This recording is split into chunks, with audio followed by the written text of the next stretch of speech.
Kita semua setelah aktivitas satu hari, saya percaya Bapak Ibu, ya kita semua capek, ya kita semua lelah, tapi kita percaya gitu ya, bahwa ada yang lebih penting daripada kita istilahnya meladeni rasa lelah kita, ya, yaitu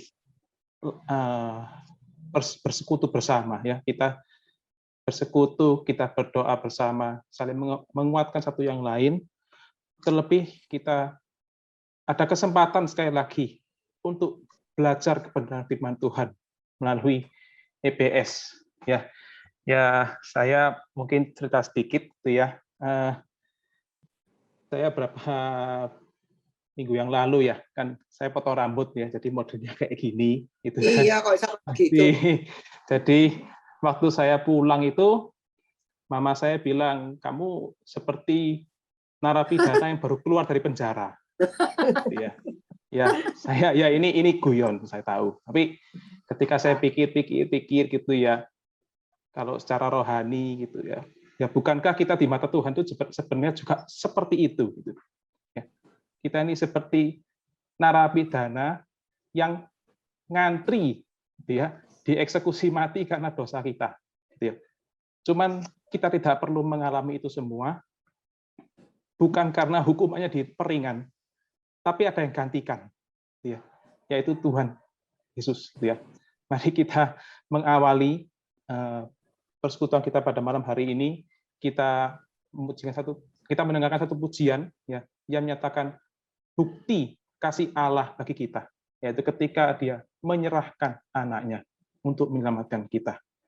Minta tolong Pak Edi bisa di-share screen, Pak Edi.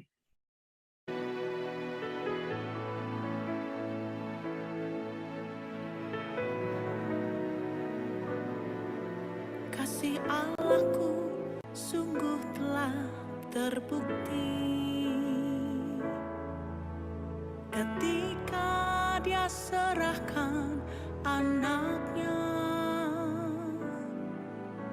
Kasih Allah mau berkorban bagi kau dan aku. Tak ada kasih seperti kasih-Mu. Bersyukur, bersyukur, bersyukurlah, bersyukur karena kasih setia-Mu. Ku sembah, ku sembah, ku sembah dan ku sembah selama hidupku. Ku sembah Kau Tuhan.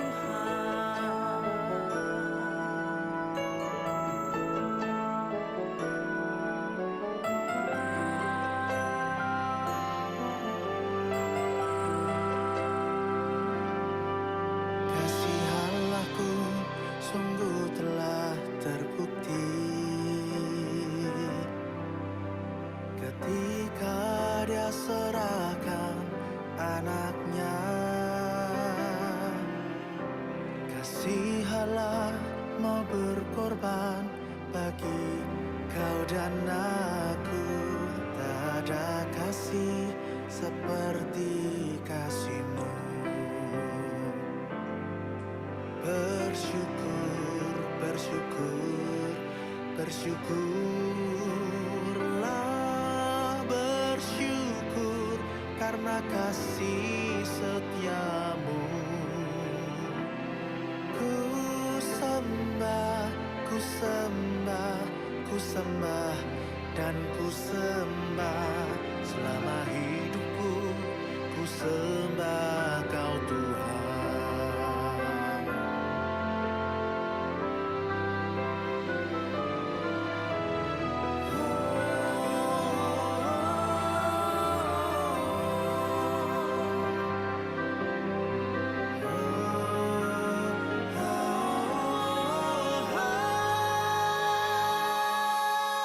Bersyukur, bersyukur, bersyukurlah, bersyukur karena kasih setia-Mu. Ku sembah, ku sembah, ku sembah, dan ku sembah. Selama hidupku, ku sembah Kau Tuhan.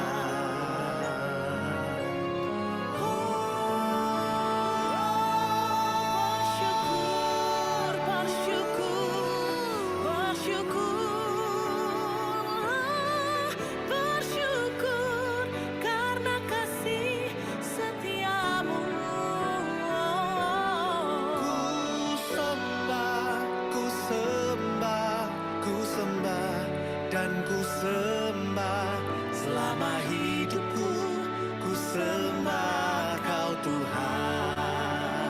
Ku sembah, Kan ku sembah. dan ku sembah. Selama hidupku, ku sembah Kau Tuhan. Ku sembah, ku sembah, ku sembah, dan ku sembah. Selama hidupku, ku sembah Kau Tuhan. Ku sembah Kau, Tuhan. Ya, mari sebelum kita menaikkan beberapa pokok doa, saya memberikan kesempatan bagi setiap kita untuk berdoa secara pribadi pada Tuhan. Kita bersyukur atas penyertaan Tuhan sampai hari ini. Mari kita berdoa. 亲爱的天父上帝，主我们感谢你， Kepada kami, 我们 kami 感谢你， kesempatan untuk datang bersekutu. 将按照 Tuhan kami boleh dipupuk, boleh bertumbuh bersama melalui komunitas ini. 得到 Tuhan kiranya setiap kami 是你的怜 kesempatan 悯，untuk bisa melayani Engkau. 主啊，使我们仍然享受 Ya Tuhan, 个人灵 nyertai 性 kami 跟 masing-masing. 的恩典，主啊，再次把我们每个人 Hidup kami 中， semuanya 把我们的家庭、 syukur dari banyak Allah seperti 工 Engkau 作、事业， yang 把 selalu 我们的生活，主啊，都交在 menjaga 面 kami. 前，求你竭尽全使用，协助我们这样。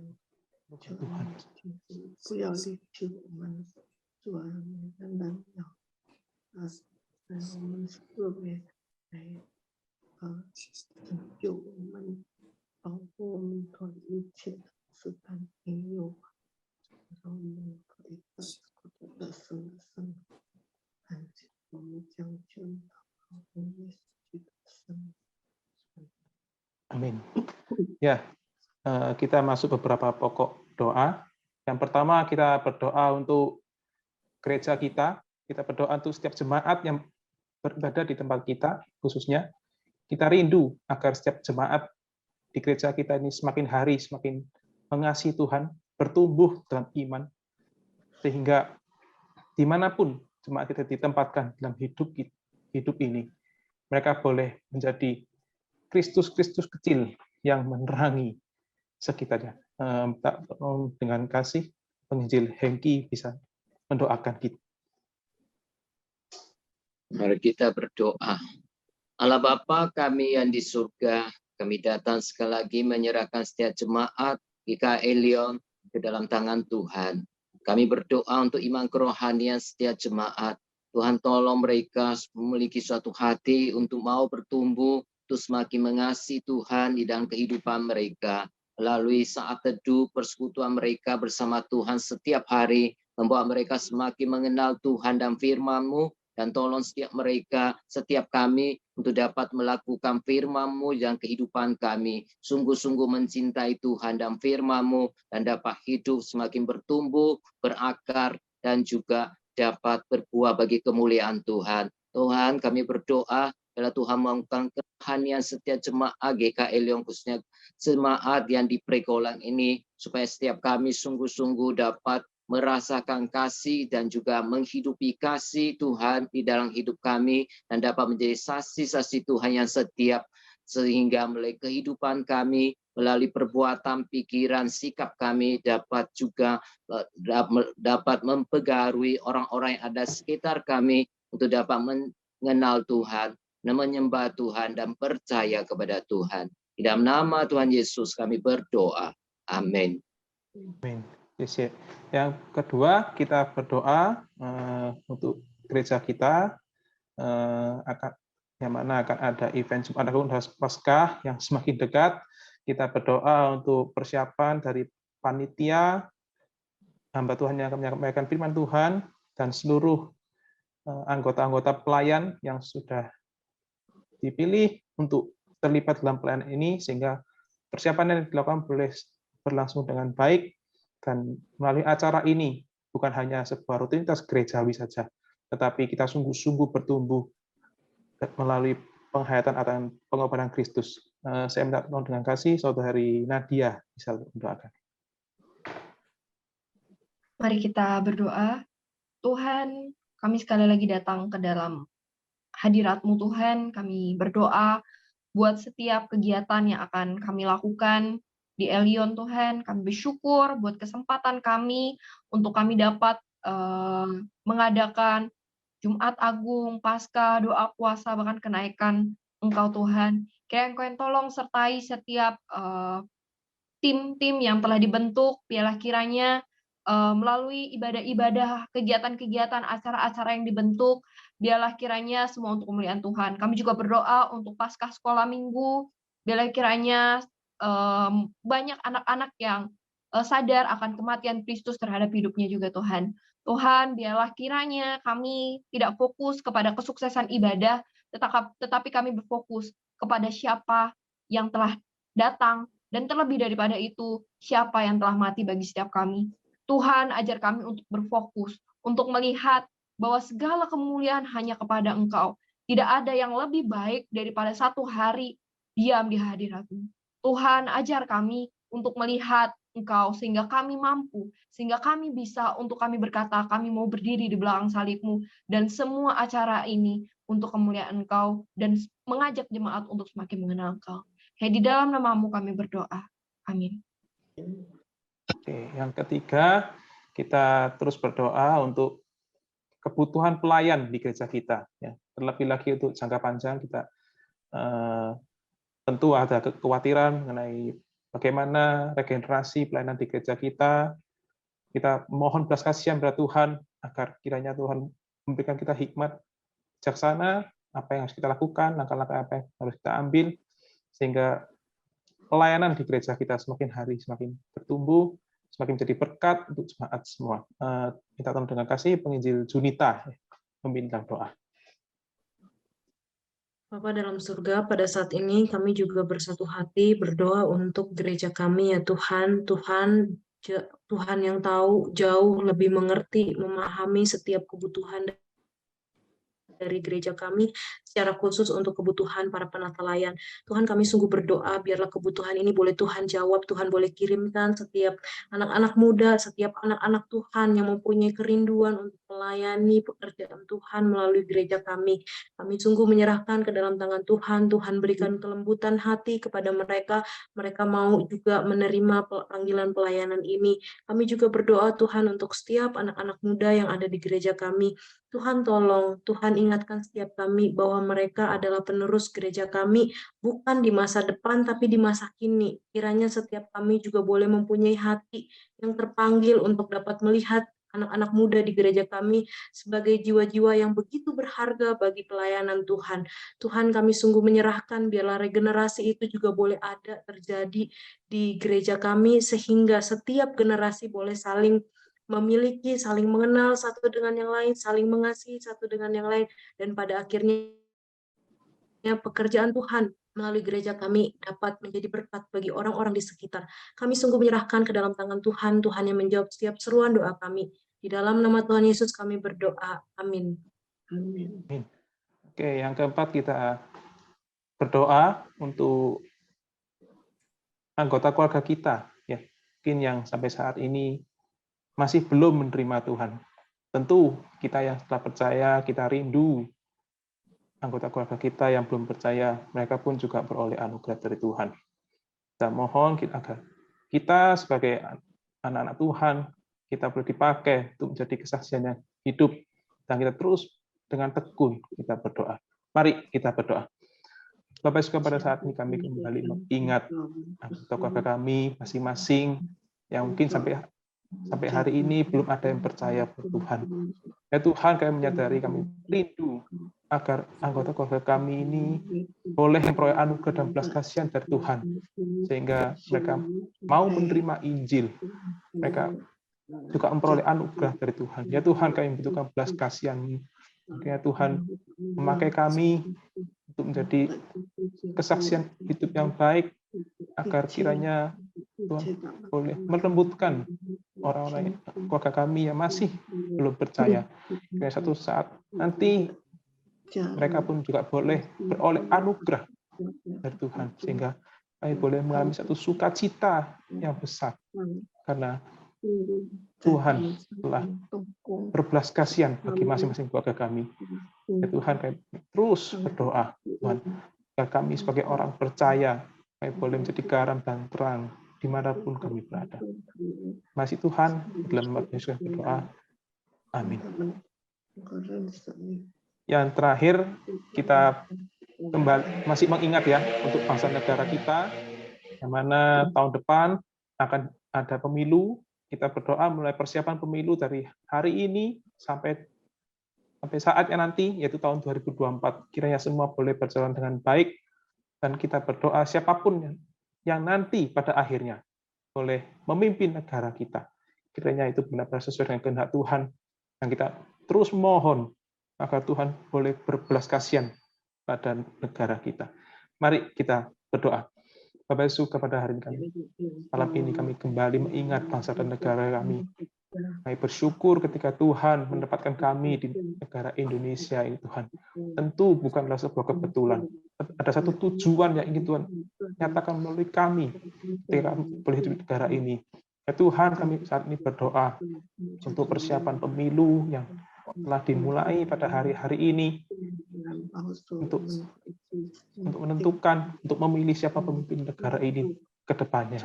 Ya Tuhan, kami menyerahkan bangsa ini dalam tangan-Mu. Setiap langkah demi langkah, apa yang kami kerjakan, kiranya benar-benar Tuhan tidak melepaskan kami. Kami menyadari kami begitu lemah, begitu banyak kekhawatiran dan ketakutan akan masa depan negara ini, dengan segala problematika yang ada. Tapi kami percaya semua ada dalam kendali Tuhan.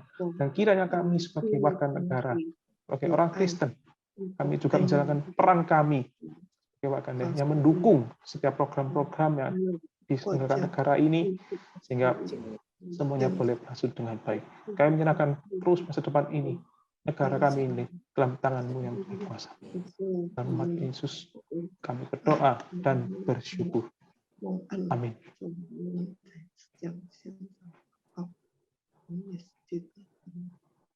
Ya, mari sebelum kita belajar firman Tuhan, kita bersyukur bahwa kasih Tuhan yang terbukti itu menyelamatkan kita.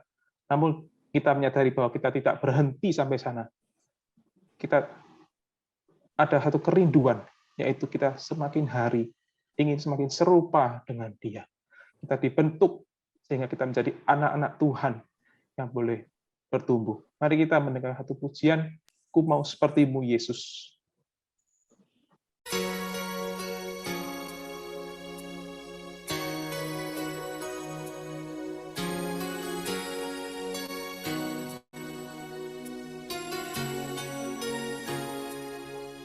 Bagaikan bejana siap dibentuk, demikian hidupku di tangan-Mu. Dengan urapan kuasa Roh-Mu, ku dibaharui selalu. Jadikan dalam rumah-Mu, inilah hidupku di tangan-Mu. Bentuklah seturut kehendak-Mu, pakailah sesuai rencana-Mu.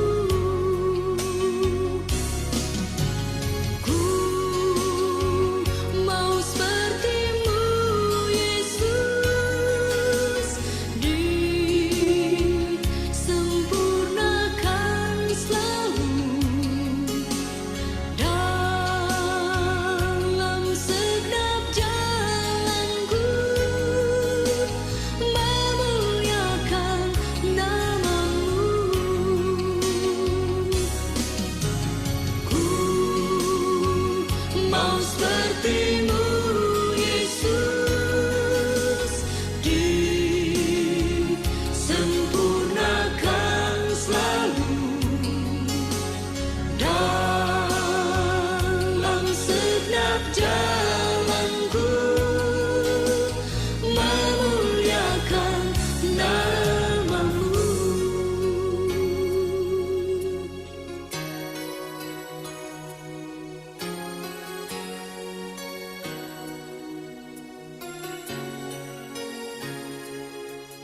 Bagaikan bejana siap dibentuk, demikian hidupku di tangan-Mu.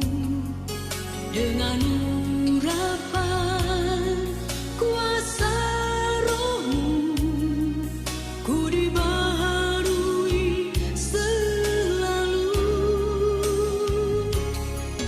Jadikan ku Allah dalam rumah-Mu, inilah hidupku di tangan-Mu.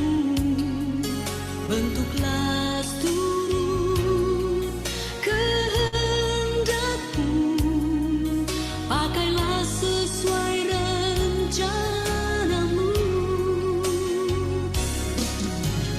Ku mau seperti-Mu Yesus, disempurnakan selalu dalam segenap jalanku, memuliakan nama-Mu. Ku mau seperti-Mu Yesus, disempurnakan selalu dalam segenap jalanku, memuliakan nama-Mu, memuliakan nama-Mu.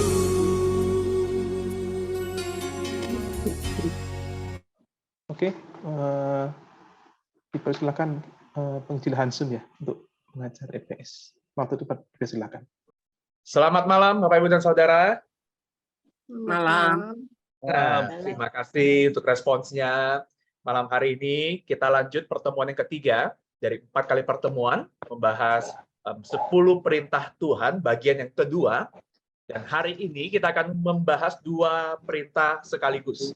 Dan sebenarnya di 2 perintah ini masing-masing itu ada topik yang menarik selain dari perintahnya. Biasanya yang bikin paling menarik itu bukan perintahnya sendiri, tapi aplikasi perintahnya di zaman ini. Jadi ada banyak isu yang keluar ya. Kalau yang kemarin tentang pembunuhan, kita banyak isu, misalnya tentang pembantaian di Alkitab, lalu bagaimana dengan hukuman mati, dan banyak sekali isunya. Dan hari ini ada 2 perintah yang akan kita lihat langsung, yaitu jangan berzina dan jangan mencuri. Dan keduanya sebenarnya juga banyak isu-isu dilematis hari ini. Misalnya nanti tentang poligami, tentang perceraian. Tapi hari ini karena ada 2 materi, saya harus meringkas dan memilih mana yang mau disampaikan.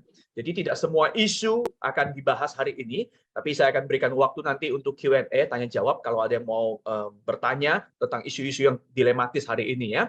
Saya akan mengutip saja masing-masing perintah itu 1 topik yang akan kita lihat hari ini. Tapi memahami semua topik ini, saya akan mulai dengan menunjukkan ya, bagaimana kita lagi-lagi ya harus lihat hal ini. Kalau kita nggak lihat hal ini, kita tidak bisa memahami 10 perintah dengan tepat.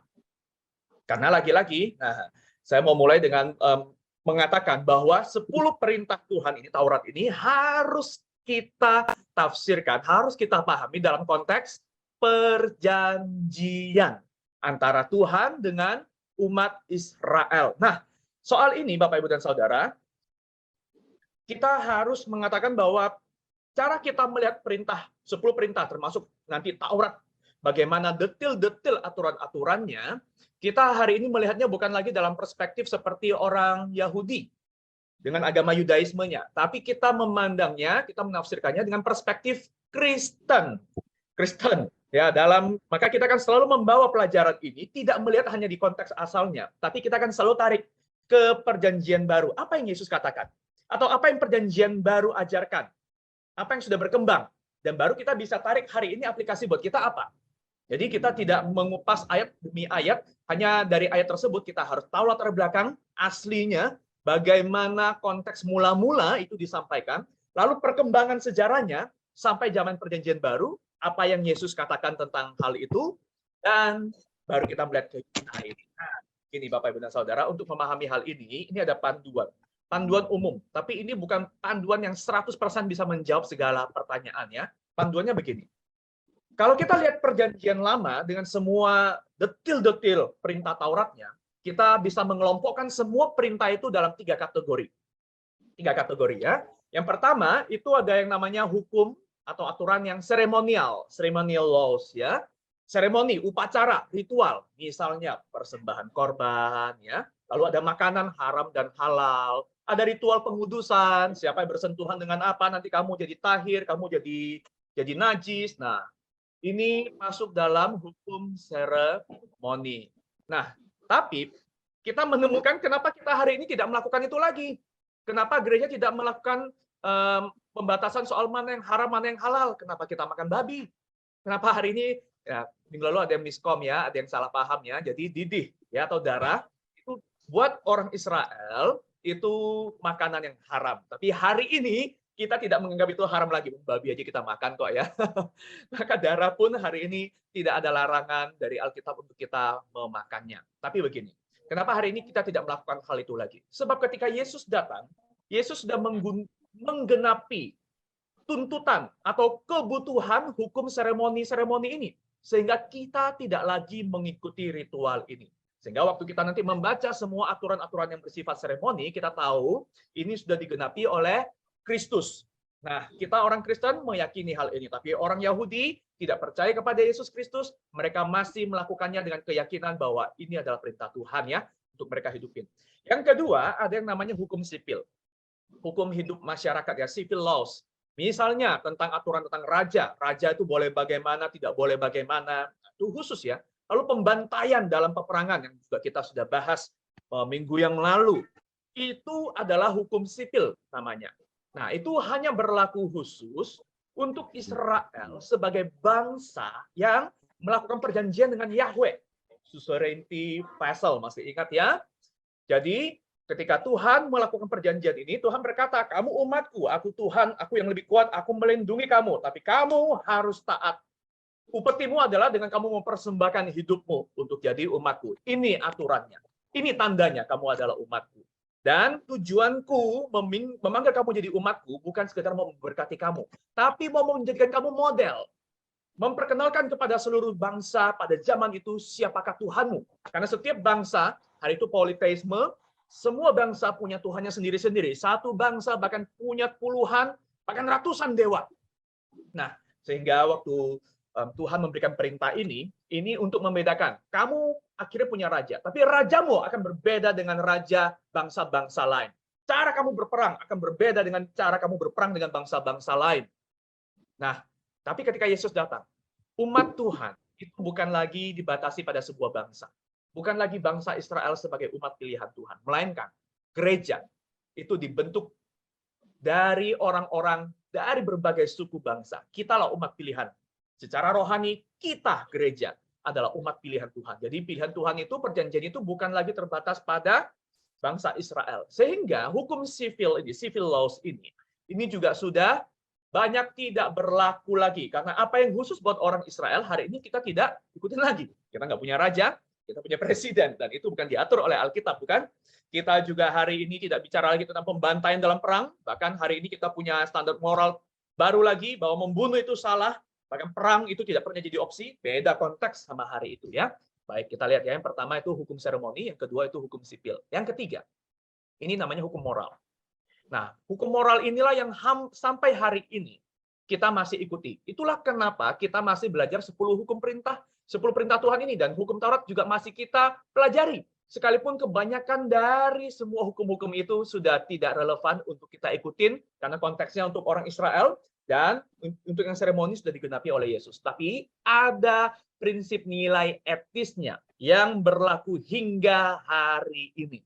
Termasuk 10 perintah ini masuk juga dalam hukum moral. Nah, ini panduan kita ya, sehingga nanti waktu kita akan melihat bagaimana perkembangan sejarah penerapan bahkan terhadap hukum ini di Perjanjian Lama dan Perjanjian Baru juga ada perkembangan. Kita akan melihat ya bahwa hukum moral inilah yang sampai hari ini kita mau lihat apa yang Tuhan ajarkan kepadaku yang tidak lekang oleh zaman. Oke. Nah, kita akan agak cepat hari ini. Kalau saya ngomongnya terlalu cepat, Bapak, Ibu, dan Saudara, karena maaf kebawa, karena lihat materinya banyak, dalam waktu singkat harus bisa menyampaikan. Mohon boleh chatting ya, chat aja, boleh diperlambat sedikit ya, supaya saya bisa memperlambat tempo. Karena bawaan saya ini ngomongnya cepat ya, mau menyelesaikan banyak materi. Baik, mari kita lihat yang pertama.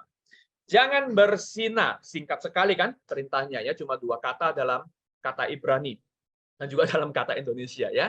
Nah, kita lihat dulu penerapannya. Jangan berzina ini dalam konteks kehidupan orang Israel di Pentateuch, di 5 kitab Taurat Musa. Kita lihat bagaimana penerapannya. Imamat 20 ayat 10 begini. Firman Tuhan berkata, jika seorang laki-laki berzina dengan istri orang lain, yakni berzina dengan istri sesamanya manusia, nah ini baru hukumannya, pastilah keduanya dihukum mati, baik laki-laki maupun perempuan yang berzina itu. Jadi, perzinahan itu terjadi antara siapa dengan siapa? Laki-laki berzina dengan istri orang lain, spesifik ya, kita harus melihat spesifik ya, dengan istri orang lain, istri sesamanya manusia. Oke, ini yang pertama, berzina itu berarti antara laki-laki, belum dijelaskan di sini, karena kita cuma baca 1 ayat, laki-laki berzina dengan istri orang lain, berarti perempuan yang sudah menikah. Kita lihat juga dalam Ulangan 22, ayat 22 sampai 24. Apabila seseorang kedapatan tidur dengan seorang perempuan yang bersuami, sama dengan tadi berarti ya, maka keduanya dibunuh mati. Laki-laki yang telah tidur dengan perempuan itu dan perempuan itu juga. Nah, berarti yang dikenakan di sini bukan cuma laki-lakinya, tapi perempuannya juga. Nah, demikianlah harus kau hapuskan yang jahat itu dari antara orang Israel. Apabila ada seorang gadis yang masih perawan dan yang sudah bertunangan, jika seorang laki-laki bertemu dengan dia di kota dan tidur dengan dia, maka haruslah mereka keduanya kamu bawa keluar pintu gerbang kota dan kamu lempari dengan batu sehingga mati. Gadis itu karena walaupun di kota, ia tidak berteriak-teriak, dan laki-laki itu karena ia telah memperkosa istri sesamanya manusia. Demikianlah harus kau hapuskan yang jahat itu dari tengah-tengahmu. Oke, berarti kita lihat ada 2 kategori ya, yang pihak laki-laki dan yang pihak perempuan. Pihak perempuannya kali ini dijelasin lagi nih, perempuan yang sudah menikah maupun yang masih perawan yang belum menikah, atau yang sudah bertunangan. Bertunangan pun sudah dianggap ini ikatan resmi menuju pernikahan. Jadi sama sudah seperti orang yang menikah ya. Dan hukumannya adalah kalau sampai terjadi dua-duanya dihukum mati. Caranya, nah ini di sini disebutkan detil ya, dilempari dengan batu. Masuk kasus pemerkosaan. Tapi perhatikan, ini semua terjadi dalam ikatan pernikahan. Dari pihak mana? Ya, kita akan lihat. Berzina dari kata Ibraninya. Nah, kata Ibrani, satu kata ini tidak bisa kita tafsirkan hanya dari satu kata. Kita harus selalu melihat dengan detail. Konteksnya apa? Karena satu kata itu dipakai di konteks yang berbeda, cerita yang berbeda, artinya bisa beda sama sekali. Jadi kita tidak bisa, oh arti kata ini begini, maka kita terjemahkan setiap kali temukan kata ini pasti, tidak. Jadi kita tidak bisa terlalu lihat etimologi terlalu dalam. Hanya dari katanya saja. Lebih penting adalah konteksnya. Nah, berzina, kata Ibraninya na'ab, itu intinya itu selalu mencakup tentang hubungan seksual dalam perintah Taurat ini ya. Dan ini berlaku baik untuk pria maupun perempuan. Nah, tadi kita juga baca sebagian ayat itu ya. Pria maupun perempuan dua-duanya disebutkan kasus perzinahannya. Walaupun lebih sering merujuk kepada pria. Jadi pria yang inisiatif ya. Larangan ini khususnya bagi suami, kepala keluarga, melakukan hubungan seksual dengan wanita, dengan perempuan yang adalah istri orang lain. Jadi kita lihat ya, ini terjadi dalam hubungan yang antara orang yang sudah menikah dengan yang sudah menikah. Dan juga ini larangan bagi pria menikah yang melakukan relasi seksual dengan perempuan yang sudah bertunangan. Bertunangan pun dianggap sama halnya sudah menikah. Tapi ada yang unik ya.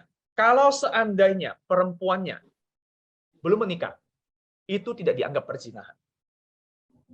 Nah, ini aneh ya, ini beda dengan kita hari ini ya.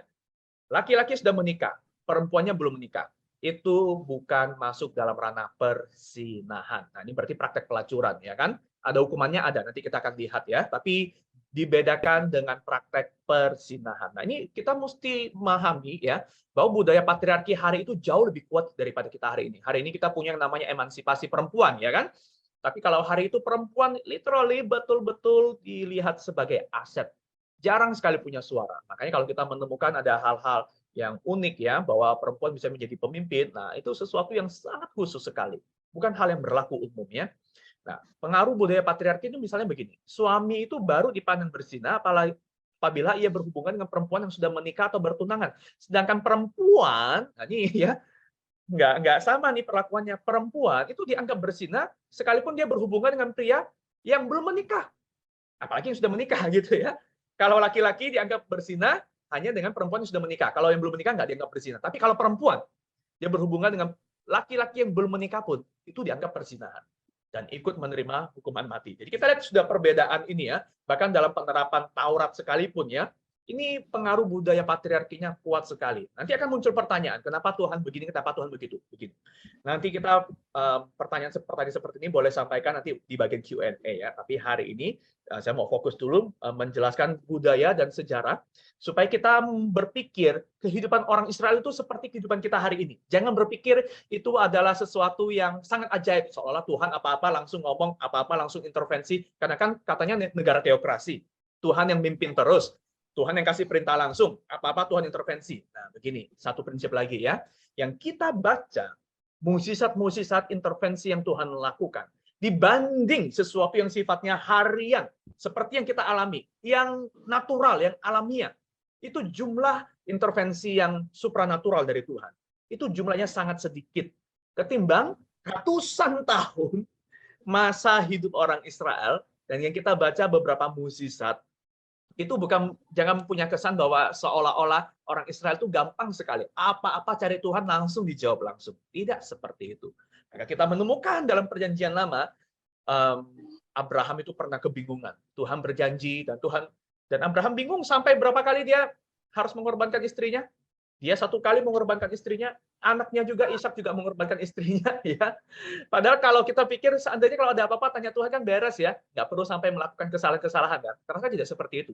Bahkan tokoh-tokoh perjanjian lama yang pada zaman itu Tuhan sering juga dalam catatan Alkitab menunjukkan dia berintervensi langsung, itu mengalami kebingungan karena tidak semua hal Tuhan jawab langsung. Oke, nah ini untuk menolong kita memahami bagaimana orang-orang hidup hari itu. Jadi kalau kita tanya kenapa kok Tuhan begini, kenapa? Lihat, Tuhan tidak mengintervensi hidup manusia seperti dia mengintervensi misalnya mesin. Tinggal disetel, lu ikut nggak? Ya, Tuhan memberikan aturan, dan aturan ini adalah untuk menolong, ingat ya, umat yang sudah berdosa dan hidup dalam budaya panjang untuk bisa kembali kepada nilai mula-mula yang Tuhan jadikan di Taman Eden. Itu Tuhan tidak melakukannya seperti memberikan perintah kepada mesin. Lakukan ini atau mati. Tapi Tuhan tahu di mana step orang Israel bergumul, di mana ini bisa terjadi, bagaimana ini butuh proses yang panjang. Ya. Nah, sekarang kita lihat lagi. Keluaran 22, masih ayat pasal yang sama. Kita lihat mundur ke ayat sebelumnya. Ya. Ini ada catatan mengenai apabila seseorang membujuk seorang anak perempuan yang belum bertunangan dan tidur dengan dia. Nah, ini yang tadi saya katakannya. Bagaimana kalau hubungan itu terjadi antara pria yang sudah dewasa menikah dengan perempuan yang belum menikah? Maka haruslah ia mengambilnya menjadi istrinya dengan membayar mas kawin. Jika ayah perempuan itu sungguh-sungguh menolak memberikannya kepadanya, maka ia harus juga membayar perak itu sepenuhnya sebanyak mas kawin anak perawan. Jadi lihat aturan ini bahkan mencatat detail sampai ke titik bagaimana kalau yang ditiduri itu seorang perempuan yang belum menikah, itu tidak dianggap berzina. itu dianggap berarti termasuk ya praktek pelacuran itu hal itu sangat umum. Tapi kalau ini perempuannya masih seorang perawan, maka konsekuensinya adalah harus dinikahin. Oh, kok enak ya? Ya, saudara jangan berpikir kita hidup seperti zaman hari ini. Zaman itu betul-betul perempuan itu seperti aset, seperti barang. Bisa diapakan. Waduh, kasus-kasus seperti ini banyak sehingga ini dibuatkan aturan. Jadi perhatikan waktu Tuhan memberikan sebuah aturan. Ini bukan aturan out of nowhere. Seolah-olah nggak ada angin, nggak ada hujan, Tuhan seolah-olah ini adalah aturan yang ideal. Bukan. Aturan ini Tuhan berikan kemudian untuk menjawab bagaimana kehidupan orang Israel yang sudah beratus-ratus tahun dibentuk oleh budaya sekitar. Mereka sudah punya nilai-nilai hidup. Lalu memberikan aturan yang tidak bisa mereka lakukan, yang tidak bisa menjawab kebutuhan dan keadaan mereka yang buruk hari itu sama saja dengan kegagalan besar. Maka waktu Tuhan menetapkan aturan ini aturan untuk menjaga keadaan yang sudah buruk, yang sudah terjadi, yang sering muncul di masyarakat. Tuhan memberikan aturan ini untuk melindungi. Ini bukan keadaan yang paling ideal, perhatikan ya. Ini bukan keadaan yang paling ideal sebelum jatuh dalam dosa seperti di Taman Eden. Tapi ini adalah keadaan yang sudah jatuh dalam dosa. Nah, maka Tuhan melindungi dengan cara bagaimana? Harus dinikahin. Karena pernikahan, sekali lagi, sama seperti perhatian kepada orang tua, ini bukan soal perasaan, rasa-rasa sayang, rasa-rasa cinta kasih. Tapi ini juga bicara soal kesejahteraan, jaminan hidup seseorang. Apalagi perempuan tidak punya jaminan hidup seperti hari ini. Bisa kerja sendiri. Hari itu perempuan mendapatkan jaminan hidup dari siapa? Dari pria. Hierarki. Apa-apa pria. Orang tua pun yang sudah tidak bisa bekerja mengandalkan anak. Terutama anak laki-laki. Sehingga cara untuk melindunginya bagaimana? Kalau sudah ditidurin, harus dinikahin. Kalau ayahnya perempuan itu menolak untuk memberikan anaknya kamu nikahin, maka kamu harus membayar hak-hak pernikahan. Harus bayar berkali lipat. Ini aturan yang dibuat ya, justru untuk melindungi. Nah, sekarang kita lihat kesimpulannya ya, perintah ini spesifik, batasannya adalah apa? Perzinahan itu hubungan seksual yang terjadi di luar konteks pernikahan. Dalam konteks pernikahan. Jadi berzina, kalau ada suami atau pria yang tidak menikah, lalu berhubungan seksual dengan perempuan yang tidak menikah, perbuatan demikian itu tidak disebut perzinahan. Yang disebut perzinahan adalah pria yang sudah menikah. Itu berhubungan dengan, ataupun yang tidak menikah, itu berhubungan dengan perempuan yang sudah menikah. Jadi kelihatannya tuntutannya lebih besar pada perempuan ya. Perempuan kalau sudah menikah nggak boleh macam-macam. Nah, ada konsekuensinya yang termasuk dia termasuk kategori perzinahan tadi. Nah, saya mau tunjukkan lagi ayat berikutnya, Imamat 20 ayat 10. Bila seorang laki-laki berzina dengan istri orang lain, yakni berzina dengan istri sesamanya manusia, maka pastilah keduanya dihukum mati. Ini konsekuensinya ya. Bila seorang laki-laki mengambil seorang perempuan dan ibunya, itu suatu perbuatan mesum. Ya, dan kedua perempuan itu harus dibakar supaya jangan ada perbuatan mesum di tengah-tengah kamu. Nah, konsekuensinya begini. Konsekuensinya sangat serius karena ini menyangkut hukuman mati. Ada orang berzina, hukumannya adalah mati. Bentuk penghukumannya tadi kita baca bisa dirajam batu hingga mati, lalu juga tadi yang barusan kita baca juga dibakar. Jadi hukuman mati cara hukumannya sangat sadis ya. Tapi kita bisa punya kesan bagaimana? Semakin berat hukuman, maka semakin itu pelanggarannya dianggap berat.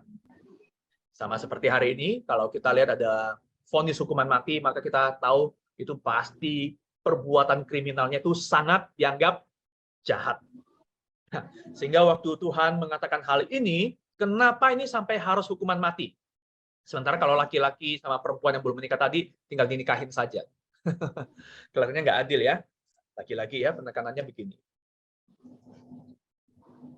Dalam kondisi yang tidak ideal tadi, seperti ada pembedaan antara laki-laki dan perempuan. Kondisi hari itu amat buruk kondisinya untuk perempuan. Sehingga aturan yang Tuhan berikan ini untuk melindungi kondisi perempuan. Tidak bisa sampai ke titik seks. Belum sampai ke idealisme sebelum dosa terjadi di Taman Eden. Tapi ini untuk melindungi perempuan hari itu. Nanti juga kita akan singgung sedikit aja tentang poligami. Saya tidak masuk ke dalam materi hari ini. Karena isu poligami itu sebenarnya isu yang kita bahas terpisah satu materi karena kita perlu tahu komprehensif ya supaya bisa menjawab dengan tepat. Tapi kalau nanti ada pertanyaan-pertanyaan kecil saya bisa menjawab sebisanya dalam waktu yang singkat ya. Nah, begini, kenapa hukuman mati? Ada kaitannya begini. Perzinahan itu pelanggaran yang sangat serius. Ini karena dua hal. Satu, perzinahan itu selalu dirujuk menjadi penggambaran tentang penyembahan berhala. Demikian juga konsekuensi yang menyertainya, itu selalu dikaitkan dengan penyembahan berhala. Nah, kalau hari itu, zaman itu ya, perzinahan itu seringkali kalau bangsa-bangsa lain, itu pelanggarannya dianggap, ya udah, kamu menyalahi hak orang lain, keluarga orang lain, laki-laki kepala keluarga lain, kamu menyalahi haknya, kamu bersalah kepada mereka. Tapi dalam konteks umat perjanjian, kamu ini bersalah. Bukan pertama-tama kepada orang lain, tapi kamu bersalah kepada Tuhan. Perzinahan pelanggaran yang serius terhadap hubungan perjanjian dengan Tuhan. Secara khusus perzinahan. Karena adultery, perzinahan, dan idolatry itu sering dikaitkan. Misalnya Yeremia 5 ayat 7, ada banyak ayat, tapi saya tunjukkan satu ayat saja ya. Tuhan kalau setiap kali menyebut dosa penyembahan berhala, Tuhan akan pakai gambaran tentang perzinahan. Misalnya, Tuhan berkata, ya bagaimana kalau begitu? Dapatkah aku mengampuni engkau? Anak-anakmu telah meninggalkan aku dan bersumpah demi yang bukan Allah. Setelah aku mengenyangkan mereka, mereka berzina dan bertemu ke rumah persundalan. Nah, saudara, ini bukan bicara tentang dosa perzinahan antara mereka. Ini bicara tentang apa? Mereka menyembah berhala meninggalkan Tuhan. Dan bersumpah demi berhala lain yang bukan Allah. Bagaimana Tuhan bisa mengampuni mereka? Tuhan menyelamatkan mereka. Perjanjian itu jelas. Aku Tuhan, aku Yahweh. Tidak ada Allah lain di hadapanku.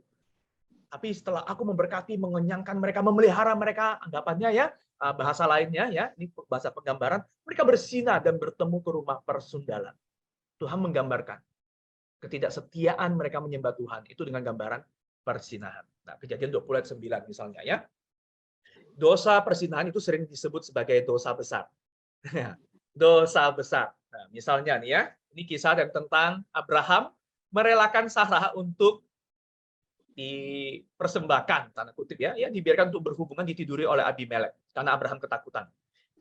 Abimelek setelah itu ya, setelah mengambil Sarah karena Abraham mengaku itu adalah saudara perempuannya, Abimelek hendak menidurinya, lalu ternyata Tuhan memberikan hukuman kepada Abimelek dan sekelilingnya. Maka Abimelek sadar ada yang salah di sini. Abimelek memanggil Abraham dan berkata kepadanya, perbuatan apakah yang kau lakukan ini terhadap kami? Dan kesalahan apakah yang kulakukan terhadap engkau? Sehingga engkau mendatangkan dosa besar atas diriku dan kerajaanku. Engkau telah berbuat hal-hal yang tidak patut kepadaku. Jadi Abimelek berkata, kamu mau menjebakku ya? Kamu sengaja mau bikin aku melakukan dosa besar, perzinahan. Supaya aku dihukum begitu. Salah apa aku ini? Kenapa kamu tidak jujur kalau ini adalah istrimu dan bukan saudara perempuanmu? Nah, jadi perhatikan bahkan bangsa asing yang tidak mengenal Tuhan pun menyebut perzinahan sebagai dosa besar. Dosa besar. Nah, sekarang kita lihat lagi. Yusuf sendiri, orang Israel kali ini ya. Bahkan orang Yahudi maksud saya. Waktu itu belum ada Israel kan. Bahkan di rumah ini terjadi dalam kasus kejadian dengan Nyonya Potifar ya. Yusuf berkata, di rumah ini nggak ada yang lebih besar kuasanya daripadaku. Dan tiada yang tidak diserahkan Potifar kepadaku selain daripada engkau, sebab engkau istrinya. Bagaimanakah mungkin aku melakukan kejahatan yang besar ini dan berbuat dosa terhadap Allah? Lihat ya, dosa itu dikatakan bukan terhadap Potifar, bukan terhadap siapapun, bukan terhadap dirinya, bukan terhadap perempuan Nyonya Potifar, tapi terhadap Allah. Kejahatan yang besar dan dosa terhadap Allah. Zina dan penyembahan berhala. Di dunia timur dekat kuno ya, ini disebut konteks hidup hari itu disebutnya dunia timur dekat kuno. Ini terjemahan memang ya. Perzinahan itu pelanggaran terhadap orang lain, tapi bagi umat Tuhan ini adalah pelanggaran terhadap Tuhan terlebih dahulu, bukan tentang orang lain. Nah, kita baca tadi ya, bahkan bangsa yang tidak mengenal Tuhan pun menyebut ini sebagai pelanggaran dan dosa yang besar, tapi terhadap orang lain kan. Kayak kamu berdosa terhadap aku ya, mungkin aku jatuh dalam dosa besar ya. Tapi buat orang Israel, orang percaya kepada Tuhan, ini pelanggarannya kepada Tuhan. Karena perjanjiannya kan antara mereka dengan Tuhan kan. Dan perzinahan orang lain adalah seperti penyembahan berhala. Karena ini membawa seseorang menyimpang dari komitmen pada Tuhan. Tidak ada orang yang menyembah Tuhan, yang menyembah berhala lalu merasa bahwa hubungannya dengan Tuhan itu baik-baik saja. No.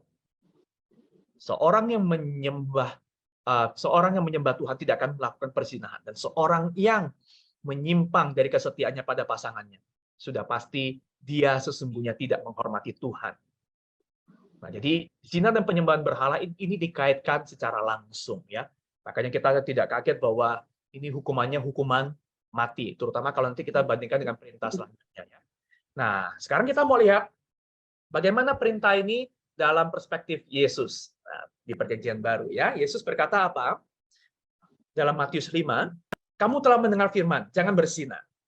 Tapi aku berkata kepadamu, setiap orang yang memandang perempuan serta menginginkannya sudah berzina dengan dia dalam hatinya. Kalau Perjanjian Lama itu spesifik, zina itu soal hubungan seksual, perbuatannya.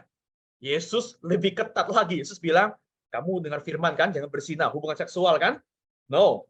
Orang yang memandang perempuan menginginkannya dalam pikirannya, dalam hatinya saja, itu sudah berzina dalam hatinya. Yesus bilang apa? Akar masalah itu bukan soal perbuatan. Akar masalah itu dimulai dari hati, keinginan. Itu dibuahkan dalam perbuatan. Jadi dosa itu sudah muncul, dosa itu sudah ada sejak dari keinginanmu. Bukan cuma perbuatan. Wow. Ini lebih ketat lagi, ini lebih berat lagi.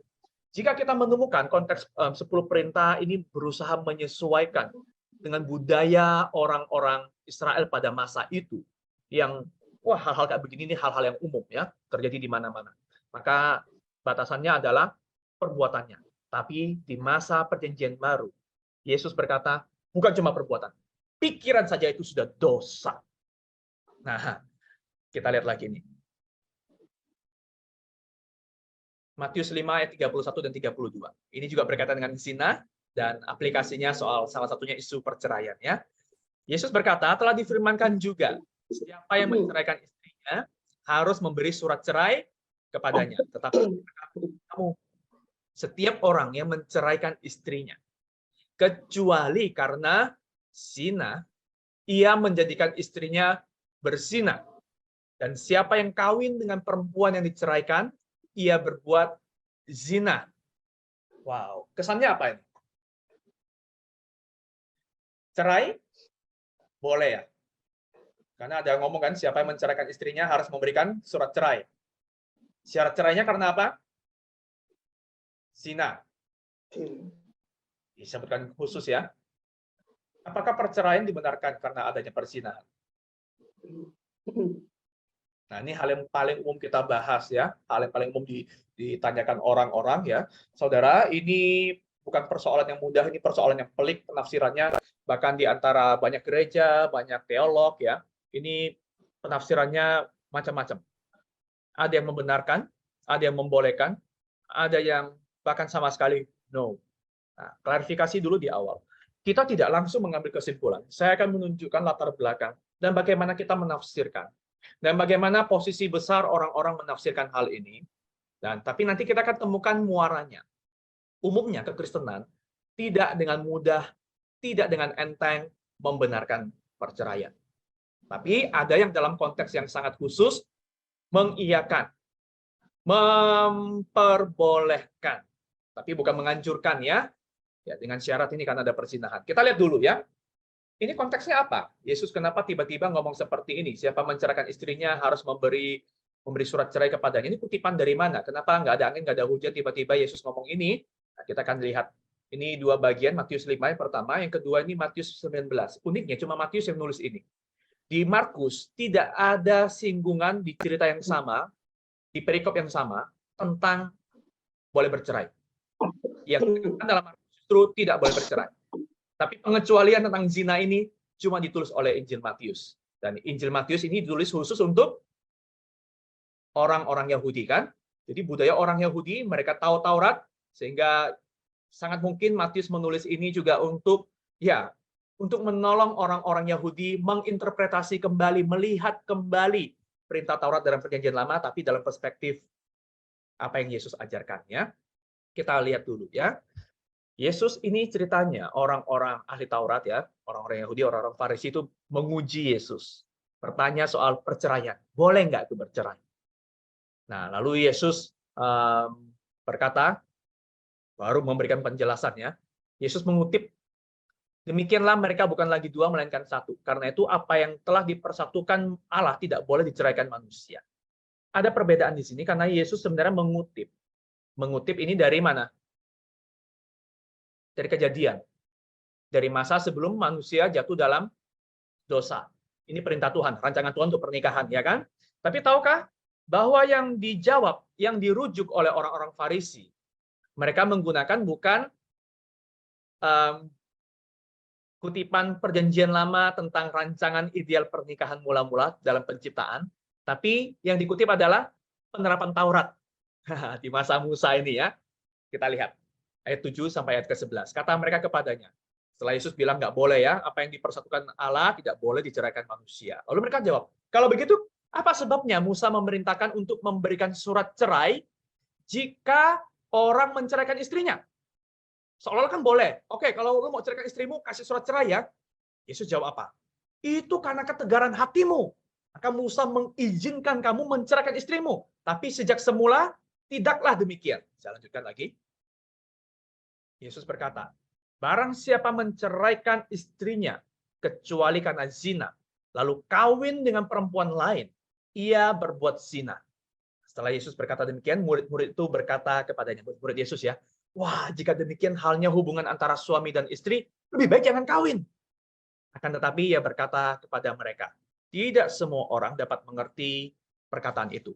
Hanya mereka yang dikaruniai saja. Oke, kita lihat cepat dulu, lihat ya. Yesus mengutip dari Kejadian. Orang-orang Farisi, ahli Taurat, mengutip dari Ulangan. Dari penerapan hukum Taurat. Pernikahan boleh, perceraian boleh, asalkan karena cerai. Asalkan karena perzinahan. Dan harus disertai dengan surat cerai. Yesus menjawab apa? Itu karena kamu ngotot. Maka Musa mengizinkan. Tapi sejak semula tidak demikian. Oke, sekarang kita mau tafsirkan ya. Jadi kutipannya begini. Ahli Taurat, orang-orang Farisi itu mengutip dari Ulangan 24. Ayat 1 sampai 4 yang jadi dasar perdebatannya. Jadi ini, saya bacakan ya, Ulangan 24 ayat 1 sampai 4, kita lihat dulu ya. Apabila seseorang mengambil seorang perempuan dan menjadi suaminya, dan jika kemudian ia tidak menyukai lagi perempuan itu, sebab didapatinya yang tidak senonoh padanya. Nah, jadi tidak menyukai lagi karena ya perzinahan, tidak senonoh itu ya. Lalu ia menulis surat cerai dan menyerahkannya ke tangan perempuan itu. Sesudah itu ia menyuruh dia pergi dari rumahnya. Dan jika perempuan itu keluar dari rumahnya dan pergi dari sana lalu menjadi istri orang lain, dan jika laki-laki yang kemudian ini tidak cinta lagi kepadanya, lalu menulis surat cerai dan menyerahkannya ke tangan perempuan itu serta menyuruh dia pergi dari rumahnya, atau jika laki-laki yang kemudian mengambil dia menjadi istrinya itu mati, ini singkatnya. Kalau ada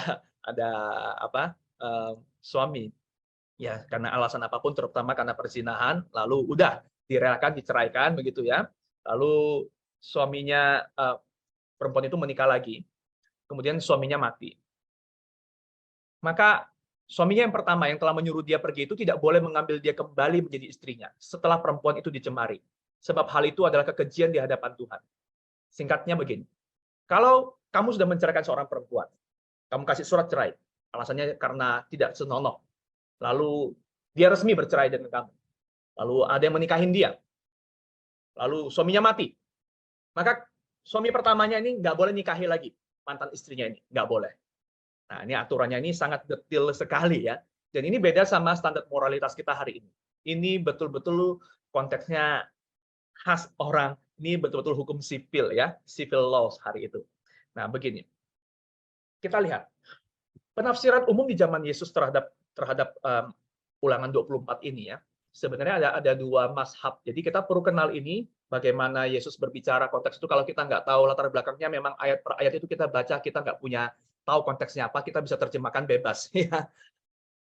Sejarah mencatat bahwa penafsiran umum di zaman Yesus tentang hal ini, mazhab, ada dua mazhab ini, dua rabi besar, dua sekolah teologi besar dari rabi yang sangat populer, mazhab Hillel dan Shammai, Rabi Hillel dan Rabi Shammai. Itu punya dua penafsiran yang berbeda. Mazhab Hillel, kelompok Hillel, itu menafsirkan bahwa dari Ulangan 24 ini ya, bahwa perempuan itu boleh diceraikan dengan alasan apapun, asalkan dikasih surat cerai. Kalau memang ketahuan bahwa apalagi perempuannya tidak senonoh, boleh diceraikan. Jadi sangat fleksibel. Sementara mazhab Shammai itu sangat ketat, sangat kaku. Enggak. Perceraian itu tidak senonoh itu terjadi hanya untuk kasus tindakan seksual yang tidak pantas. Kalau itu sampai terjadi, baru perceraian diizinkan untuk dilakukan ya dengan kasih surat cerai tadi. Nah, pandangan umum para rabi adalah istri kalau ketemu yang tidak setia, itu harus diceraikan oleh suaminya. Nah, ini pandangan umum ya, tapi penerapannya Hillel, ceraikan aja, alasannya apapun. Shammai, no. Dia tidak setia sampai hubungan seksual enggak? Kalau enggak, jangan. Kalau iya, baru ceraikan. Tapi intinya mendorong untuk ceraikan. Kalau sampai istrinya berzina. Nah, lalu Yesus ngomong apa? Yesus ternyata, waktu ditanyain sama orang-orang Farisi itu, Yesus nggak mengutip dari bagian ini. Yesus menekankan rencana ilahi Tuhan tentang pernikahan yang sifatnya monogamis. Monogami cuma satu. Nggak ada poligami, nggak ada pernikahan-pernikahan ulang-ulang lagi. Di Kejadian 2 ayat 24 ya. Nah, sementara Ulangan 24, Yesus itu beranggapan itu adalah kelonggaran. Terjadi pelonggaran standar yang dibuat oleh manusia akibat dosa. Nah, begini. Penafsiran Ulangan 24 ya, Yesus berkata apa? Dalam Ulangan 24, Musa itu tidak memerintahkan perceraian.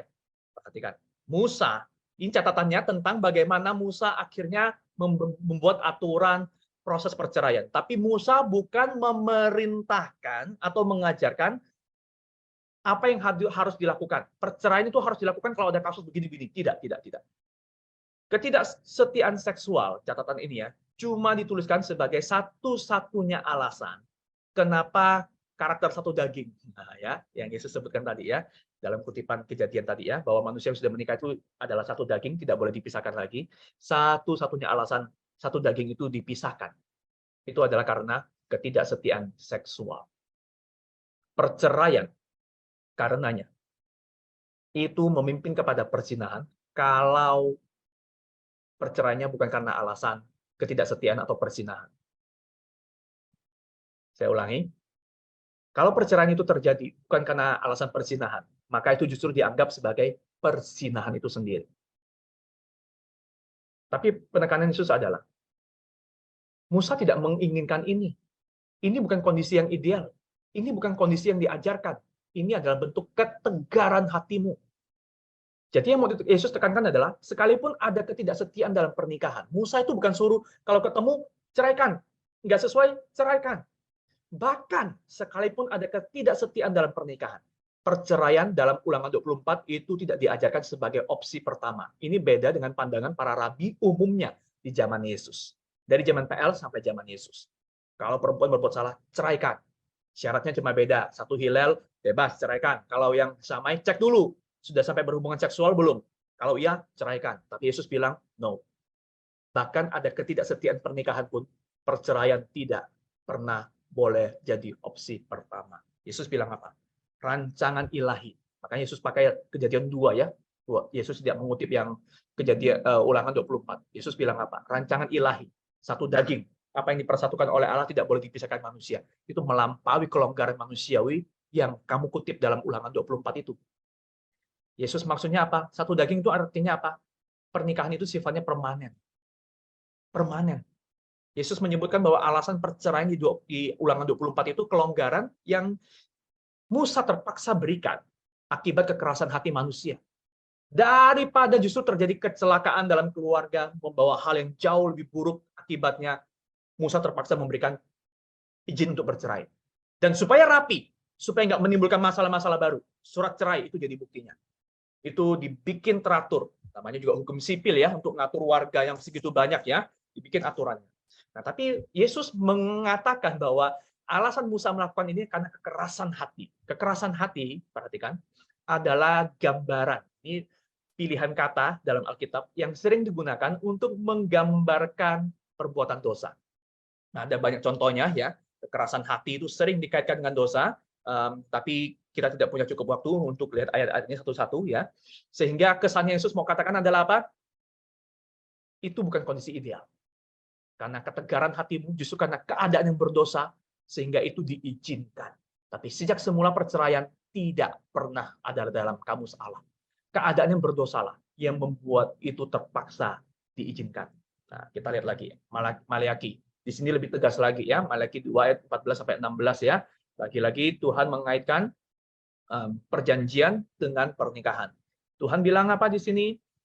Kamu bertanya, oleh karena apa? Oleh sebab Tuhan telah menjadi saksi antara engkau dan istri masa mudamu yang kepadanya engkau telah tidak setia. Padahal dialah teman sekutumu dan istri perjanjianmu. Nah, intinya apa?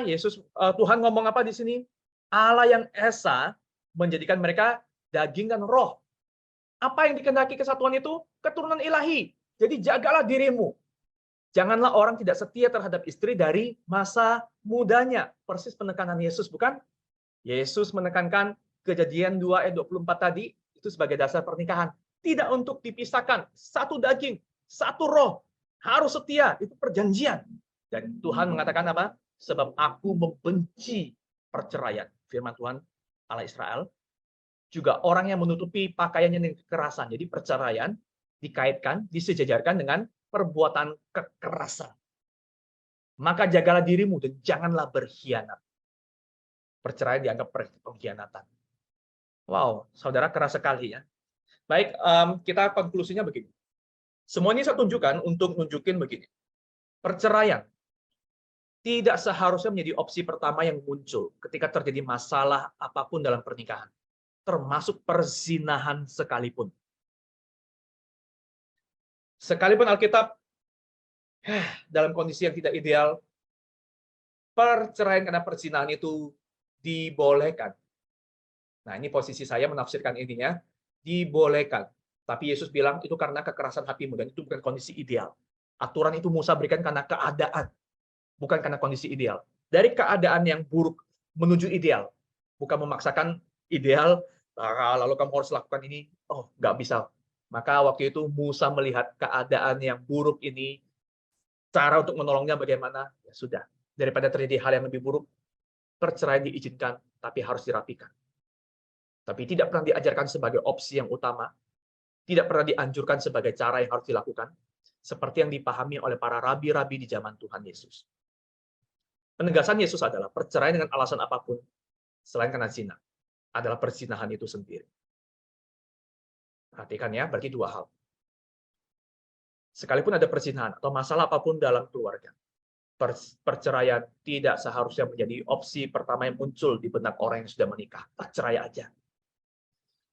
Dan bahkan ketika harus bercerai karena perzinahan sekalipun, Yesus berkata, kalau sampai harus bercerai, hanya perzinahanlah satu-satunya alasan yang memungkinkan itu terjadi.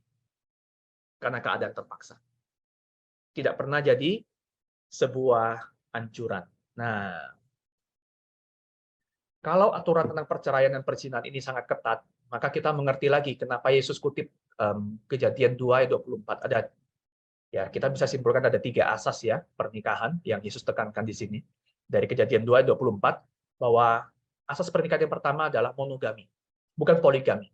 Sekalipun dalam perjanjian lama orang-orang Yahudi hari itu ya, poligami itu hal yang umum dilakukan, walaupun tidak pernah diajarkan. Alkitab juga memang tidak ada larangan poligami yang khusus. Tapi Alkitab juga tidak pernah mengajarkan, yang Alkitab tunjukkan justru adalah betapa buruknya efek poligami. Seperti yang dilakukan oleh banyak tokoh-tokoh Alkitab, rata-rata yang poligami itu berakibat buruk. Memang ada larangan untuk raja, tapi itu bukan untuk rakyat sipil, itu untuk raja. Tidak boleh punya banyak istri, itu raja. Perintah khusus untuk raja, untuk pemimpinnya. Tapi begini, poligami sendiri, Bapak Ibu dan Saudara pernah baca, mendengar perkawinan Levirat? Dalam Taurat ada satu pengajaran tentang pernikahan Levirat, yaitu kalau ada kakak adik misalnya, saudaranya itu meninggal, jadi meninggalkan seorang janda, maka saudaranya itu diminta untuk menikahi janda dari saudaranya itu. Itu namanya pernikahan Levirat. Nah, sekalipun saudaranya ini, misalnya si Koko ya, nikahin janda dari adiknya, padahal Kokonya udah nikah, harus dinikahin, poligami dong. Nah, itu bukan poligami. Prinsip poligami bukan seperti yang dunia hari itu ajarkan. Ini perkawinan Levirat, tujuannya apa? Makanya Bapak Ibu dan Saudara, saya perlu ceritakan ini supaya kita tidak berpikir bahwa pernikahan hari itu sama seperti hari ini, bikinnya romantisme, kasih sayang, cinta kasih. No, itu lebih banyak soal aturan kesejahteraan, aturan sipil. Karena perempuan tidak dalam posisi yang sejajar. Sehingga untuk memadu kasih seolah-olah perempuan bisa memilih pasangan, oh tidak seperti hari ini, beda sekali. Jadi romantisme tidak pernah jadi dasar yang pertama. Laki mau apa, perempuan mau nggak mau harus ikut. Nah, sehingga perkawinan Levirat ini kesannya poligami ya, berarti punya lebih dari 2 istri. No. Penekanannya adalah demi menjaga kelangsungan hidup sang janda dari saudaranya itu. Orang yang dinikahi itu wajib dinafkahi. Dan bahkan dikatakan kalau nggak punya keturunan harus dilanjutkan keturunannya. Jadi harus punya anak dari saudaranya ini. Nah, ini tentu standar yang kita tidak habis pikir hari ini. Tapi itulah hukum sipil yang berlaku untuk orang Israel untuk menjaga komunitas hari itu. Ini bukan hukum moral yang kita teruskan hari ini. Dan bahkan tahukah Bapak Ibu dan Saudara bahwa hari ini di zaman Yesus aja, poligami itu sudah jarang terjadi. Kenapa? Karena sejak mereka dijajah oleh bangsa Roma adalah bangsa yang sangat menjunjung tinggi monogami. Jadi mereka melihat poligami adalah hal yang menjijikan. Nah, karena pengaruh dari penjajahan Romawi ini, orang-orang Yahudi yang dulu menganggap poligami adalah hal yang lumrah dan wajar untuk dilakukan, pada zaman itu sudah mulai perlahan-lahan meninggalkan konsep poligami. Sebagian besar lebih banyak yang akhirnya mementingkan monogami. Apalagi orang-orang Palestina yang di luar Israel, mereka sudah tersebar kemana-mana, mereka bahkan menjunjung tinggi monogami, tidak poligami lagi. Itu karena pengaruh apa? Budaya. Pengaruh dari penjajahan Romawi. Dan hari ini, pernikahan levirat sampai hari ini di orang Yahudi, hukum itu masih ada. Tapi ada satu yang namanya aturan itu ya. Jadi kalau misalnya, misalnya nih ya, ada yang nggak mau nih, si perempuan nggak bilang, suaminya meninggal lalu mau dinikahi oleh kakak iparnya misalnya. Dia nggak mau. Nah, mereka berdua itu harus mengikuti sebuah upacara yang menyatakan, oke, it's fine, kami oke, kami tidak perlu menikah. Ini berarti tanggung jawabnya sendiri, kakaknya ini tidak bertanggung jawab untuk menghidupi adik iparnya, janda dari adiknya misalnya, adiknya udah meninggal misalnya ya. Nah, itu ada aturannya, dan hari ini di antara orang Yahudi sudah jarang sekali terjadi pernikahan levirat. Hukum sipil ini mulai berubah, jauh menurun. Zaman Yesus sendiri juga sudah jauh menurun, poligami pun jauh menurun. Nah, ini sedikit informasi ya, bagaimana perkembangan poligami dan monogami. Tapi dari semula Yesus mengajarkan apa? Yesus mengutip dari rancangan Allah semula terhadap pernikahan. 1, monogami. 2, kesetiaan. Ketiga itu sifatnya permanen. 1 daging, seumur hidup. Ada kasus misalnya begini. Ada orang bilang, wah monogami, ya kan nggak menikah, nggak banyak istri, istriku cuma 1, atau suamiku cuma 1. Tapi ya memang cuma 1. Tapi cerai bolak-balik. Setiap cerai nikah lagi. Cuma 1 kan? Cerai nikah lagi. Sah kan? Nggak melanggar kan? Daripada berzina, ya kan? Oh saudara, ini melanggar asas pernikahan. Monogami memang. Cerai bolak-balik berarti tidak setia, tidak permanen. Sudah melanggar 2 prinsip. Atau kasus yang lain. Oke, monogami permanen, nggak pernah bercerai, nggak pernah macam-macam. Tapi nggak setia. Karena main di belakang. Main gelap. Ada will, ada pill, pria idaman lain, wanita idaman lain. Ya monogami sih, nggak bercerai sih, permanen sih, tapi tidak setia. Oh, bukan itu asas pernikahan yang Tuhan rancangkan. Nah, sehingga maksud perintah jangan berzina ini kita simpulkan ya. Ini perjanjian antara Tuhan dan umat. Jadi ini selalu menunjukkan kepada kesetiaan dan kekudusan Tuhan. Bukan soal aku dan kamu. Sebagaimana Tuhan kudus, sebagai umatnya pun kita diperintahkan untuk menjadi kudus.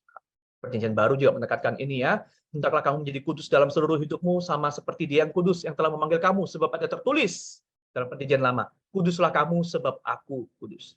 Dan kekudusan dalam relasi adalah ekspresi hidup umat perjanjian. Dalam perjanjian pernikahan itu adalah seperti perjanjian ya.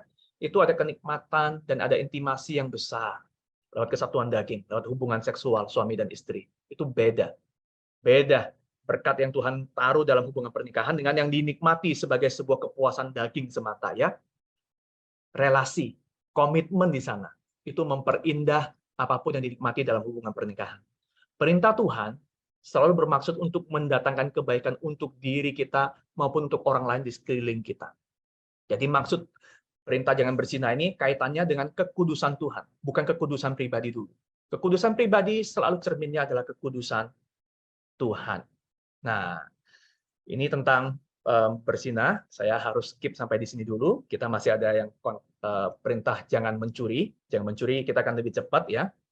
karena tidak terlalu banyak hal yang dilematis seperti konsep jangan berzina ini ya. Saya mau tekankan sedikit lagi ya, perspektif perjanjian baru terhadap hukum Taurat ya. Ternyata kita menemukan juga ada pergeseran tuh.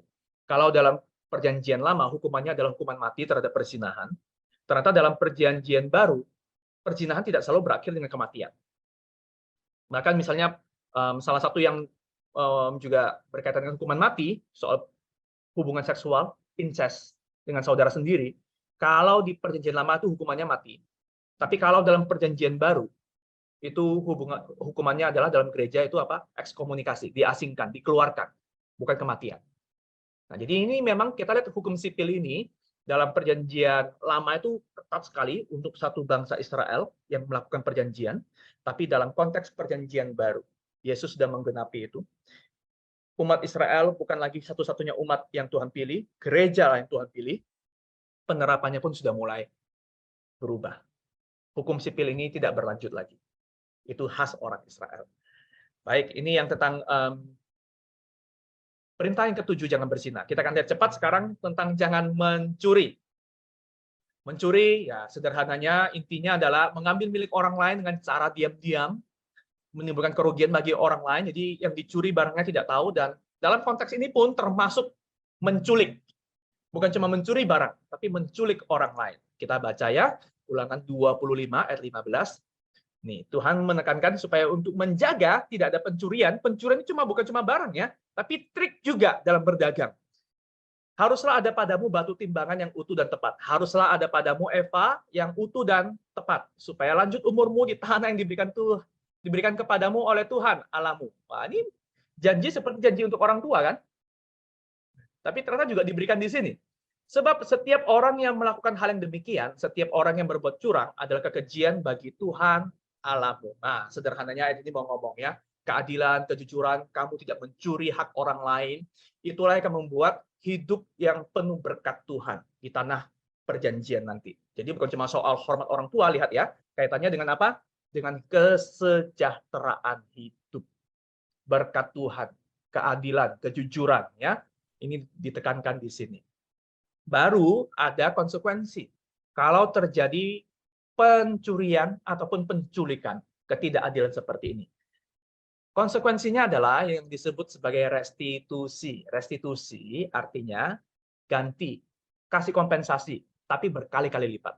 Misalnya, nyurinya 5.000, bayarnya nggak bukan 5.000, bayarnya berkali-kali lipat. Bisa 4 kali lipat, 20.000, bisa 5 kali lipat, 25.000, atau bahkan bisa 10 kali lipat, 200.000. Itu namanya restitusi. Misalnya, disebutkan dalam Taurat ya, pencurian seekor lembu digantikan dengan 5 ekor lembu. Seekor domba dicuri, pengembaliannya harus 4 ekor. Uang atau barang yang dicuri digantikan dengan jumlah 2 kali lipat.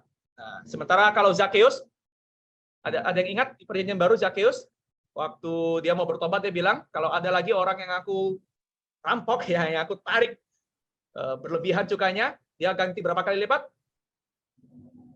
4 kali lipat. 4 kali lipat. Ya, karena itulah standar umum restitusi dari perintah Taurat, 4 kali lipat ya. Walaupun ada konteks-konteks yang lain, detail-detailnya ada di sini ya. Nah, kita lihat secara cepat ya. Misalnya apabila seseorang mencuri seekor lembu atau seekor domba, membantainya atau menjualnya, diganti 5 ekor. Kalau domba 4 ekor. Kalau seorang pencuri kedapatan waktu membongkar dan ia dipukul orang sehingga mati, maka si pemukul tidak berhutang darah. Tapi jika pembunuhan itu terjadi setelah matahari terbit, maka ia berhutang darah. Ini mirip seperti yang kita minggu lalu sudah bahas ya. Tapi ini kasus pencuri nih. Jadi kalau ada orang kedapatan pencuri lalu dia dipukul hingga mati, yang membunuh dia itu tidak dianggap bersalah loh. Pencurian berarti dianggap kriminal yang layak juga dihukum mati. Walaupun kalau curinya barang, gantinya itu ya barang. Walaupun berkali-kali lipat restitusi. Tapi kalau dia sampai dipukul mati, orang tidak akan menyalahkan. Apalagi ini ada bicara soal biasanya pembelaan diri. Tapi kalau itu dilakukan setelah matahari terbit, nah pembunuhan dengan sengaja, bukan pembelaan diri, maka ini berhutang darah. Jadi ini menjaga supaya pembunuhan juga tidak dilakukan dengan main hakim sendiri ya. Ini konteks pembelaan diri. Nah, pencuri itu kalau nggak mati ya. Kalau ketangkap tapi nggak sampai dipukul mati, pencuri itu harus membayar ganti kerugian sepenuhnya. Tapi kalau dia Namanya orang mencuri kan berarti kemungkinan besar dia orang nggak punya kan. Jika ia orang yang tak punya, ia harus dijual ganti apa yang dicurinya itu. Jadi dia dijual dirinya sendiri sebagai budak untuk mengganti kerugian itu. Jika yang dicurinya itu masih terdapat padanya dalam keadaan hidup, baik lembu, keledai, atau domba, maka ia harus membayar ganti kerugian 2 kali lipat. Wow, kita lihat seriusnya ya. Nggak ada excuse. Lu mampu apa nggak mampu? Lu lakukan ini dengan terpaksa karena lakukan apapun, nggak ada alasan. Mencuri tetap adalah dosa. Nggak bisa bayar ganti. Jual diri ke perbudakan. Maka perbudakan hari itu sebenarnya justru, perhatikan ya, perbudakan bukan hal yang lebih buruk daripada mati. Perbudakan adalah cara terakhir untuk bisa bertahan hidup. Supaya tetap dapat penghidupan. Nah, kita lihat lagi ya. Sekarang ini konteks mencuri nyawa. Keluaran 21 ayat 16 ya. Siapa yang menculik seorang manusia, baik ia telah menjualnya, baik orang itu masih terdapat padanya, ia pasti dihukum mati. Ini lagi yang kita sudah baca tadi ya. Jadi kalau menculik seorang manusia, dijual sebagai budak. Jadi untuk dapat uang bukan cuma curi barang lalu dijual, tapi culik orang dijual sebagai budak. Wow, human trafficking ini ya. Maka kalau ketahuan pasti dihukum mati. Nah, ini kita lihat ya perbandingan hukuman ini ya. Perbandingan hukuman tergantung apa yang dicuri. Apalagi kalau kita bandingkan dengan perintah ke-6 dan ke-7 ya. Ini memperlihatkan bahwa nilai hidup manusia itu jauh melampaui nilai harta materi yang dimiliki oleh seseorang ya. Karena ada perbedaan ya, mencuri barang hukumannya demikian. Tapi kalau menculik nyawa, menculik orang, wah, hukumannya lain lagi ya. Nah, yang kita perlu pahami adalah begini. Maksud di balik larangan mencuri. Ini juga sangat spesifik ya, mau menjaga hubungan dalam komunitas perjanjian. Hukum sipil ya, ini juga hukum moral untuk kita hari ini. Hari itu di kehidupan masyarakat pertanian, kehidupannya itu berat sekali. Sesulit-sulitnya ekonomi kita hari ini, kita tidak bisa membayangkan beratnya ekonomi hari itu. Pencurian properti itu hal yang sering terjadi, pencurian dan penculikan, menjual orang ke perbudakan itu hal yang marak terjadi di masa itu. Makanya kita nggak kaget kan? Bahkan saudara-saudara Yusuf menjual Yusuf dan ketemu orang, dijual, orang itu ketemu di jalan loh. Orang itu langsung nerima nggak? Langsung nerima. Jadi orang nggak punya standar moral bahwa, kamu kok jual saudaramu sendiri, kok kamu jual orang, nggak boleh itu. Orang jual beli orang tuh hal yang biasa. Siapapun yang mau dijual, budak nggak minta. Mana kakaknya, ini anaknya siapa, siapanya siapa, enggak. Ada orang nggak berdaya dijual, ya dibeli sama orang. Sehingga waktu aturan ini diberikan, ini justru untuk menjaga apa? Kelangsungan hidup komunitas. Saling menjaga, saling melindungi. Nah, ini konteks yang menolong kita memahami kenapa aturan ini diberikan sangat detail. Ini bukan bicara soal moral terlebih dahulu. Apalagi standar moral yang kita pakai hari ini. Yesus, Tuhan kita, memberikan perintah ini justru untuk menjaga umat perjanjian di dunia yang sudah rusak. Kamu beda ya. Menghadapi isu-isu ini kamu beda ya. Tunjukkan kamu berbeda dengan negara lain, bangsa lain. Ada perbudakan, ada poligami, ada. Tapi kamu tidak melakukan itu.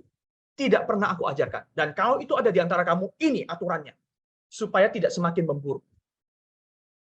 Nah, saudara, bahkan pencurian properti itu bisa berakhir dengan kematian seperti kita baca tadi ya. Karena dianggap kejahatan yang serius. Dan pencurian juga ada kaitan dengan hukum ke-10, mengingini. Kita juga membaca Yesus berkata, mengingini istri orang lain aja udah termasuk berzina ya. Apalagi mencuri ya. Dan begini, siapa sih yang paling mudah terpancing untuk mencuri? 2. Pasti orang yang berkekurangan. Sampai untuk bertahan hidup, dia terpaksa harus mencuri. Tapi ada yang kedua, yaitu orang yang serakah. Mengingini apa yang dia tidak miliki.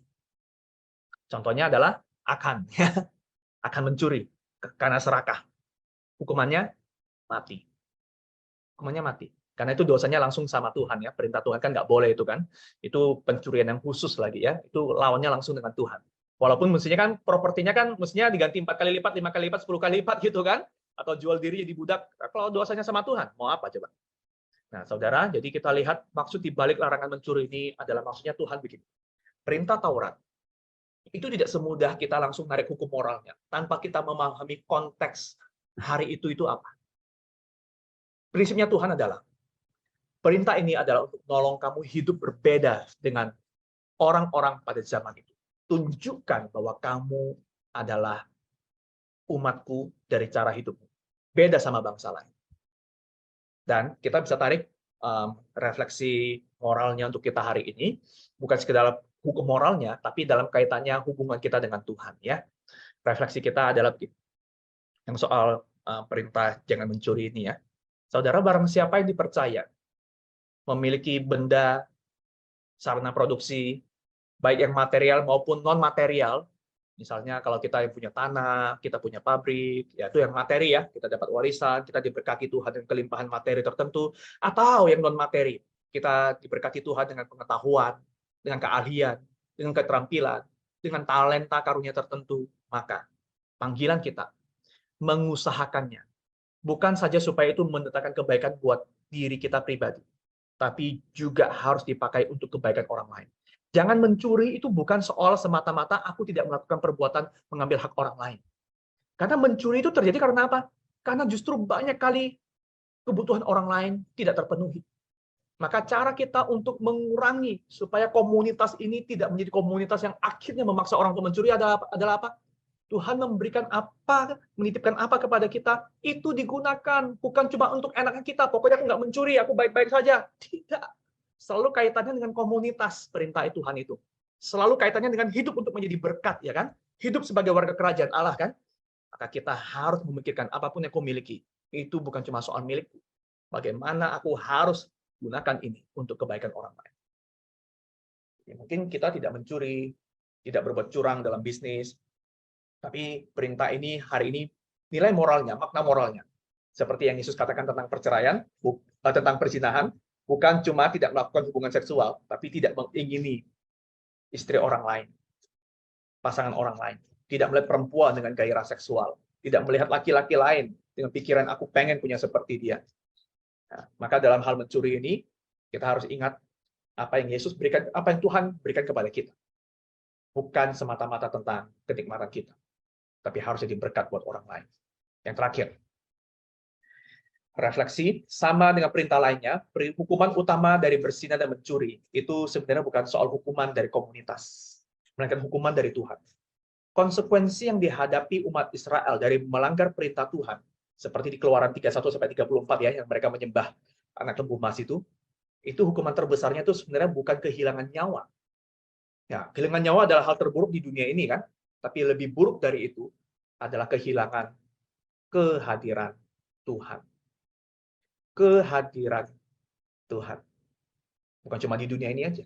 Yang lebih buruk adalah setelah kita mati pun kita kehilangan kehadiran Tuhan. Itu yang kita sebut sebagai neraka. Nah, saudara,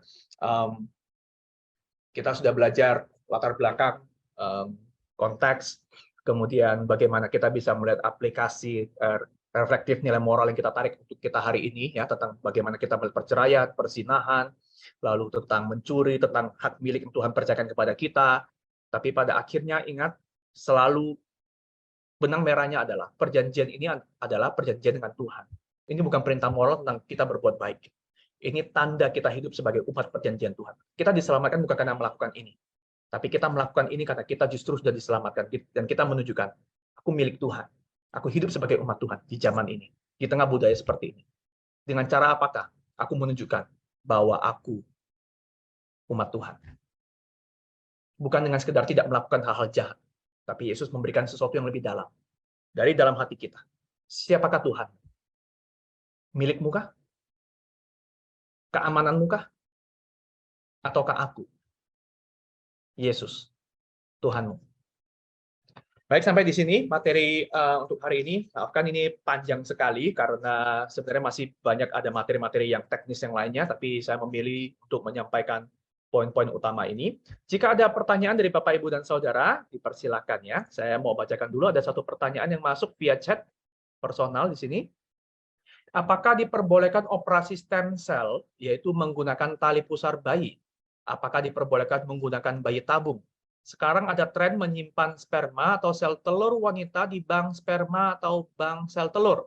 Tapi si gadis belum menikah, menggunakan sperma yang sorry apa nih? Sperma ya, ini ketutupan sama icon yang nggak bisa saya hilangkan. Oh, menggunakan sperma yang bukan suami, itu termasuk pelanggaran seksual. Kasus ini ada di negara tetangga kita dan negara barat. Kitab 1 Timotius pasal 5 itu masih berlaku untuk nikah beda agama. Wah, ini pertanyaannya beda-beda ya, jadi banyak sekali ya. Kitab 1 Timotius pasal 5 itu masih berlaku nggak untuk nikah beda agama? Kalau memfotokopi buku teks, book itu mencuri. Kalau mencetak e-book itu termasuk mencuri. Oke. Ini pertanyaannya banyak sekali ya. Saya tidak bisa menjawab semua pertanyaan ini, unfortunately. Jadi saya cuma bisa singgung sedikit. Apalagi beberapa pertanyaan ini saya bisa jawab maksudnya secara etis, tapi riset harus dilakukan lebih dalam. Dan tidak semua isu ini ada dicatat langsung dalam Alkitab ya. Tapi prinsipnya begini.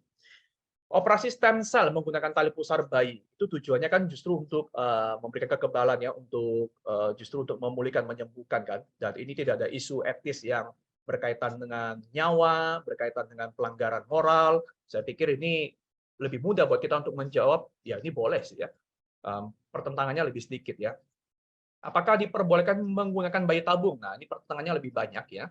Karena dianggap nggak alamiah lah, nggak apalah gitu ya.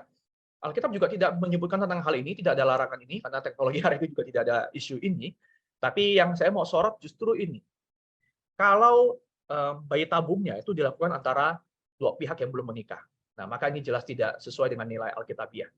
Karena Alkitab mengatakan bahwa keturunan itu dihasilkan lewat hubungan pernikahan, hubungan seksual, intercourse ya, hubungan seksual, bahkan termasuk juga nanti bersatunya sperma dan ovum, itu juga bagian dari hubungan seksual yang walaupun ini dilakukan tidak langsung kan. Ini jelas bukan hal yang etis untuk dilakukan menurut standar Alkitab ya, menurut nilai kekristenan. Maka apapun kasusnya, siapapun yang melakukannya, maka kita bisa mengatakan ini tidak sesuai dengan yang kita yakini dalam Alkitab. Lalu 1 Timotius pasal 5, wah ini kita mesti ada studi khusus ya, walaupun secara umum ini sering dikutip tentang menikah dengan saudara seiman. Ini bukan pernikahan dengan saudara seiman sih ya, tapi ada ayat tertentu yang saya nggak tahu ini maksudnya ayat yang mana nih. Ini karena mengenai janda-janda ya. Nah, ini juga yang menarik soal janda ya. Karena semakin banyak janda di zaman perjanjian baru. Berarti hukum Levirat tadi itu ya, menikahi istri dari saudara yang sudah meninggal itu semakin jarang dilakukan. Jadi lebih banyak janda yang akhirnya memilih untuk menyendiri ya. Sehingga gereja pun memelihara mereka. Nah, itu tanda semakin jarangnya juga terjadi poligami ya. Hukum Levirat itu untuk melindungi ya, bukan untuk poligami. Nah, jadi kalau ini 1 Timotius pasal 5 apakah masih berlaku untuk nikah beda agama? Saya pikir saya nggak bisa menjawab ini dulu tanpa saya mempelajari. Tapi poinnya begini ya, tidak harus dari 1 Timotius pasal 5 sih untuk mengakui bahwa nikah beda agama bukanlah pernikahan yang Tuhan kehendaki. Bukan yang ideal yang Tuhan harapkan. Walaupun pada kenyataannya ada nikah beda agama yang berakhir dengan ya yang beda agama itu juga percaya sama Tuhan. Tapi lebih banyak kejadian yang juga sebaliknya. Jadi jelas sekali lagi ini bukan patokan, sama seperti kalau ilustrasi ya hanya karena ada orang nikah nggak lihat kanan kiri lalu selamat nyebrang jalan, bukan berarti itu hal yang bisa kita lakukan. Itu bukan patokan ideal. Patokan ideal nyebrang adalah lihat kiri, lihat kanan, sepi baru nyebrang. Menikah pun demikian. Apalagi kita tahu menikah itu berat, perkenalannya berat sehingga perceraian itu bukan sesuatu yang diizinkan. Walaupun ada kondisi-kondisi yang sangat khusus yang membuat itu diperbolehkan. Tapi itu tidak pernah jadi hal yang diajarkan. Maka lebih baik kita memperhatikan tentang pernikahan kita. Maka Yesus bilang, makanya murid-muridnya kan kaget ya, kalau begitu mendingan nggak usah menikah ya kan. Seperti itu. Yesus bilang apa? Makanya untuk menyadari betapa beratnya pernikahan itu dan orang memilih untuk tidak menikah, itu butuh anugerah Tuhan. Kalau itu gampang ya orang nggak perlu anugerah Tuhan kan. Justru ini mau mengatakan tanpa anugerah Tuhan nggak mungkin orang bisa bertahan dalam pernikahan yang sulit. Nah, kalau memfotokopi buku teks, book itu mencuri. Kalau mencetak dari e-book itu termasuk mencuri. Oke, karena ini statusnya hari ini kita ngomong standar kita hari ini ada copyright, ada hukum copyright ya. Etikanya bagaimana kalau kita mau mengcopy sebuah buku, apalagi e-book hari ini yang kita bisa dapatkan bebas di mana. Kalau kita melanggar copyright, maka sebenarnya ya jujur aja sih, kita memang melanggar, kita mencuri hak milik dari sang penulis. Kalau itu yang kita copy adalah bukunya, berarti kita sedang mencuri karya intelektualnya. Ya, itu termasuk mencuri. Adakah pertanyaan lain? Ini sebenarnya pertanyaan-pertanyaan kayak begini lebih daripada sekedar apakah ia mencuri, apakah boleh atau tidak. Sebenarnya pertanyaan yang lebih dalam lagi adalah kalau begitu, apa yang harus kita lakukan? Apa yang harus kita lakukan supaya kita tidak mencuri padahal kita butuh itu? Nah, ini bukan perkara yang mudah untuk dijawab kasus by kasus, kita harus lihat ya. Misalnya contoh nih ya. Orang terpaksa misalnya, contoh kasus ekstrim ya. Orang terpaksa mencuri misalnya makanan di Indomaret daripada dia mati kelaparan. Dia mau kasih makan bayinya. Mana yang kita benarkan? Kita nggak akan membenarkan pencuriannya. Tapi kita juga tidak akan menghakimi cara dia menyelamatkan bayinya dalam keadaan terpaksa seperti itu. Kita tangkap poinnya ya. Ini bukan membenarkan perbuatannya ya. Tapi maksud saya adalah betapa peliknya sebuah kasus. Kita tidak bisa hanya menjawab ini boleh, ini tidak boleh, lalu ya, lu pertimbangkan sendiri. Dalam dunia yang sudah tidak sempurna ini, dunia yang berdosa ini, saudara, betapa beratnya. Makanya Musa dalam menerapkan Taurat, Tuhan juga bukan memberikan aturan yang ideal seperti Taman Eden sebelum jatuh dalam dosa. Di tengah dunia yang poligami, di tengah dunia yang sudah banyak perbudakan, aturan yang memfasilitasi poligami dan perbudakan itu tetap dipakai. Orang boleh menjual dirinya untuk menyelamatkan dirinya, boleh. Pernikahan levirat, poligami nggak kelihatannya, lebih dari satu istri kan? Tapi ini untuk melindungi kehidupannya. Tapi kita nggak bawa ini ke kondisi kita hari ini, karena hukum sipilnya kondisi hidupnya sudah berubah. Maka kalau kita hari ini bicara copyright, kita bicara dalam konteks copyright, tentang kapitalisme, tentang ketidakadilan dunia, ekonomi yang tidak merata, dan dunia yang disebut sebagai dunia belahan ketiga, karena tidak punya semua fasilitas, sementara ada, ya ini lebih dalam lagi ya, kolonialisme, ya, dan impact-nya sangat besar, ya, negara barat yang maju yang menjajah itu yang besar, sehingga negara yang dijajah sekarang terbelakang, begitu ya. Nah, ini kompleks sekali. Jadi isunya bukan dibahas hanya karena ya boleh, tidak, atau tidak boleh, tidak sesederhana itu. Tapi intinya kita tahu bahwa kalau ditanya apakah ini mencuri, ya mencuri. Menurut standar copyright dan hak intelektual orang yang kita ambil, yang bukan hak kita. Ada pertanyaan lain, Bapak Ibu dan Saudara? Bagaimana dengan kleptomania dan jangan mencuri? Nah, kleptomania ya jelas juga salah, walaupun itu kondisi yang maksudnya bukan alamiah ya. Ini kan kelainan, tapi itu kan juga bukan karena kebutuhan kan. Itu karena keinginan, ada kepuasan kalau bisa mengambil itu ada kepuasan, itu jelas salah. Tapi kita juga tidak menghakimi itu seperti orang yang, maksud saya, ada perlakuannya, konsekuensinya tetap ada. Karena kleptomania kan melakukan itu dengan sadar kan. Dia harusnya diobatin, ditolong, bukan dibiarkan gitu ya. Ya tetap salah sih, tapi maksud saya waktu kita melihat ada orang-orang yang melakukan itu karena kondisi seperti ini, bukan karena kondisi dia betul-betul butuh. Nah, hukum kita sudah cukup baik sih ya. Ada pembedaan berat ringannya hukuman kan untuk sebuah perbuatan. Dinilai juga dengan motivasi-motivasinya. Tapi kalau sederhananya tanya kleptomania dosa apa enggak? Salah? Ya salah. Tidak kita benarkan. Itu tetap melanggar. Apalagi kleptomania dilakukan dengan sadar.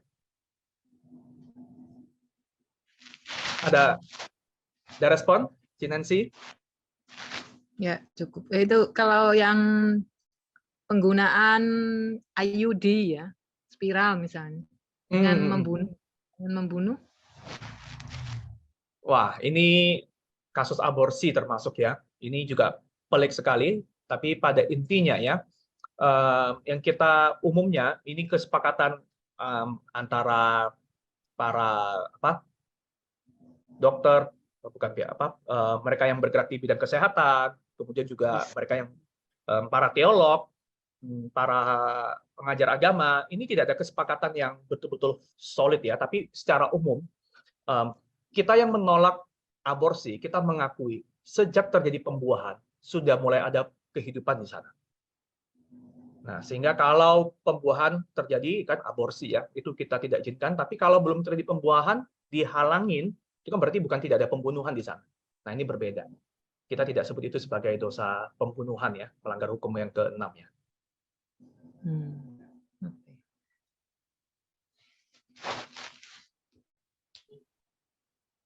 Adakah pertanyaan dari Bapak, Ibu, dan Saudara untuk materi kita hari ini tentang jangan berzina dan jangan mencuri?